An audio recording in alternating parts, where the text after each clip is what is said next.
ఇది చూడండి, సార్. ఇది మేము చేసింది కాదు, ఇది ఆ, ఆ, ఇది మేము ఎవ్వరు చేసింది కాదు. ఆ, 2000 మొదటి నుంచి ఆ. ఏదైతే ఉమ్, అమర తెలంగాణ రణరంగం అయింది, మలుపు తిరిగిన ఉద్యమం అనేదైతే చేసిండ్రో ఇటు చూపిస్తేనే మీకు అర్థం అవుతాం.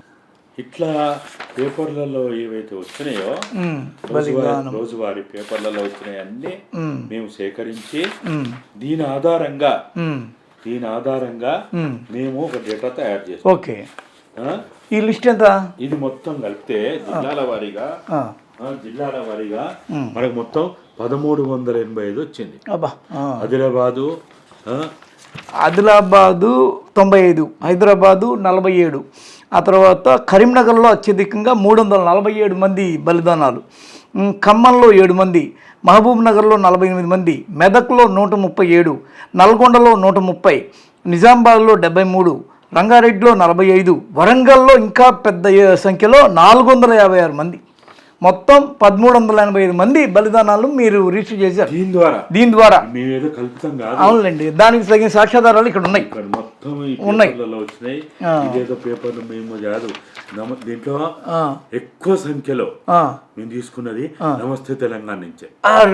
అధికారిక పత్రిక నుంచి తీసుకున్నా కానీ దాన్ని వాళ్ళు కౌంట్ లో తీసుకోవాలి. అధికారిక పత్రిక కాదు. అవును, ఉండొచ్చు, ఉద్యమ పత్రిక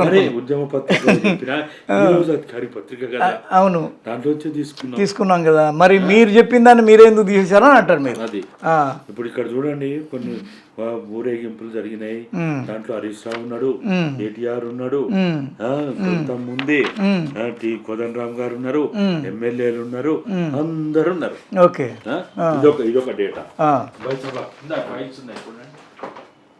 చూడండి, ఇది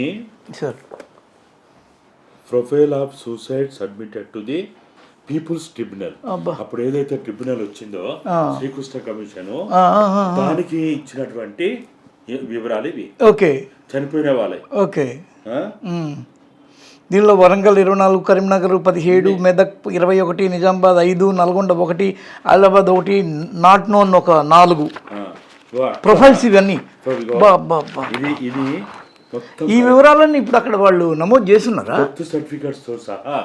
అప్పుడు వీళ్ళు డెత్ సర్టిఫికెట్స్, ఫోటోలు, తర్వాత వాళ్ళు చనిపోయినప్పుడు రాసినాయి పోలీసు FIRలు అన్ని ఇట్లా కొంతమంది, ఇవన్నీ కూడా అప్పుడు ఏదైతే నవంబర్లో 2010 నవంబర్లో 13-14 తేదీల్లో ఇక్కడ ఆ కమిషన్ వచ్చినప్పుడు ఇచ్చినాయి. ఇవి డెత్ సర్టిఫికేట్లు ఇక్కడ చూడండి,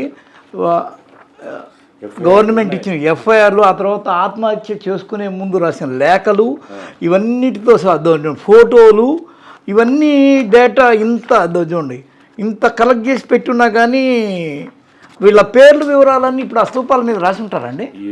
చూడాలి. మీకు ఆహ్వానం అందలేదా? లేదు. మరి ఇంత వర్క్ చేసిన మిమ్మల్ని ప్రామాణికంగా ఎందుకు తీసుకోలేదు వాళ్ళు? అంటే వాళ్ళకి ఇప్పుడు భజన చేసేవాళ్ళు కావాలా, ప్రశ్నించే గొంతులు వద్దు, అక్కర్లేదు, న్యాయం కోసం అడిగితే వద్దు, ధర్మం కోసం అడిగితే వద్దు. ఓకే, వాళ్ళకి ఇప్పుడు కావాల్సిందల్లా కూడా చాలా భయంకరం. మొన్న నేను అక్కడి నుంచి వస్తుంటే చూసిన శ్రీనివాస్ యాదవ్ కటౌట్లు, ప్రశాంత్ రెడ్డి కటౌట్లు, లేకపోతే నాగేందర్ కటౌట్లు, దానం నాగేందర్, అసలు మాకై చూస్తే కడుపు రగిలిపోతుంది, అసలు భరించలేకపోతున్నాం. శ్రీనివాస్ యాదవ్ మమ్మల్ని కాదు, కేసీఆర్ని, ఒరే కొంగముక్కోడా,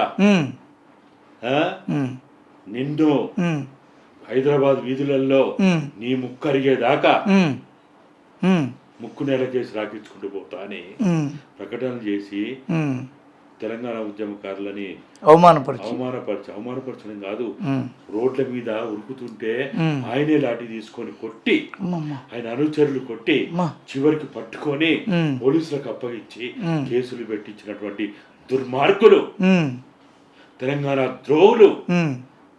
ఇవాళ వాళ్ళు ద్రోవులే కావచ్చు, కానీ మా దృష్టిలో కేసీఆర్ కుటుంబం తెలంగాణకి నమ్మక ద్రోవులు. ఒక నాగేందర్ ద్రోవులు, శ్రీనివాస్ యాదవ్ ద్రోవులు, మన దయాకర్ రావు ద్రోహి, లేకపోతే అప్పుడున్న మంత్రులు ఇప్పుడున్న మంత్రులు